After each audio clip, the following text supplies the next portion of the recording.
go. I started to pay very careful attention to what I was saying. I don't know if that happened voluntarily or involuntarily, but I could feel a sort of split developing in my psyche, and the split, and I've actually had students tell me the same thing that has happened to them after they've listened to some of the material that I'd be describing to all of you.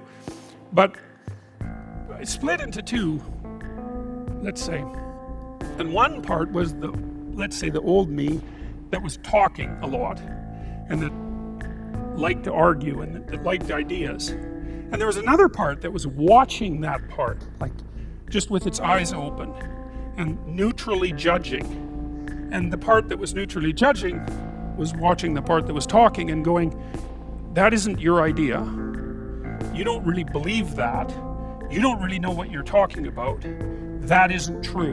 And I thought, that's really interesting. So now and that was happening to like 95% of what I was saying. And so then I didn't really know what to do. I thought, okay, this is strange. So maybe I've fragmented and that's just not a good thing at all. I mean, it wasn't like I was hearing voices or anything like that. I mean, it wasn't like that. It was well, people have multiple parts. So then I had this weird conundrum. It was like, well, which of these two things are me? Is it the part that's listening and saying, no, that's rubbish, that's a lie, you're doing that to impress people, you're just trying to win the argument, you know? Was that me, or was the part that was going about my normal verbal business me? And I didn't know, but I decided I would go with the critic. And then what I tried to do, what I learned to do, I think, was to stop saying things that made me weak. I mean, I'm still trying to do that because I'm always feeling when I talk whether or not the words that I'm saying are either making me align or making me come apart. And I think the alignment, I really do think the alignment I think alignment is the right way of conceptualizing it, because I think if you say things that are as true as you can say them, let's say, then they come out of the depths inside of you.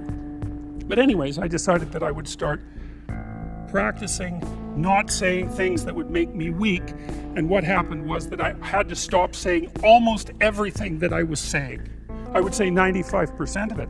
It's a hell of a shock to wake up, and I mean, this was over a few months, but it's a hell of a shock to wake up and realize that you're mostly dead wood.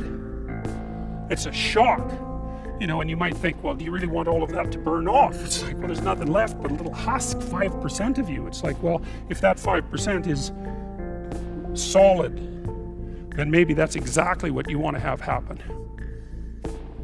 Well, so I told you that story as an elaboration of this line. And God saw that the wickedness of man was great in the earth, and that every imagination of the thoughts of his heart was only evil continually. It's a question worth asking. Just exactly what are your motives? Well, you know, maybe they're purer than mine were, and it's certainly possible. I don't think that I'm naturally a particularly good person. I think I have to work at it very, very hard. And I don't necessarily think that everyone is like that. But some people are worse than that. And everyone's like that to some degree. So it's worth thinking about. Just how much trouble are you trying to cause? You know, and the other thing you might think about is that if you're not doing something important with your life, by your own definition, because that's the game that we're playing, you get to define the terms, at least initially. Maybe you're prone to cause trouble just because you don't have anything better to do. Because at least trouble is more interesting than boring. You know, that's something you learn if you read Dostoevsky. Dostoevsky knew that extraordinarily well. And so if you're not doing something, if you're not pushing yourself to the limits of your capacity, then you have plenty of leftover, what would you say, willpower, energy, and resources to devote to causing interesting trouble. And so, also, I would say this is also an archetypal scenario. God saw that the wickedness of man was great in the earth, and that every imagination of the thoughts of his heart was only evil continually. That's something to meditate on. And it's not self-destructive, because what it is an attempt to, it's like the diagnosis of an illness. It's like if that does happen to be the case for you, or to some degree, maybe it's only 10% of you or something, or maybe it's 90%, well then, coming to terms with that is excellent, because then maybe you can stop doing it. And what would be the downside to that? You'd have to give up your resentment, obviously, and your hatred and all of that, and that's really annoying, because those emotions are they're easy to engage in, and they're and they're engaging, and they have this feeling of self-righteousness with them, and that goes along with them. But you're not doing this in order to put yourself down. You're doing this in order to separate the wheat from the chaff and to leave everything that you don't have to be behind.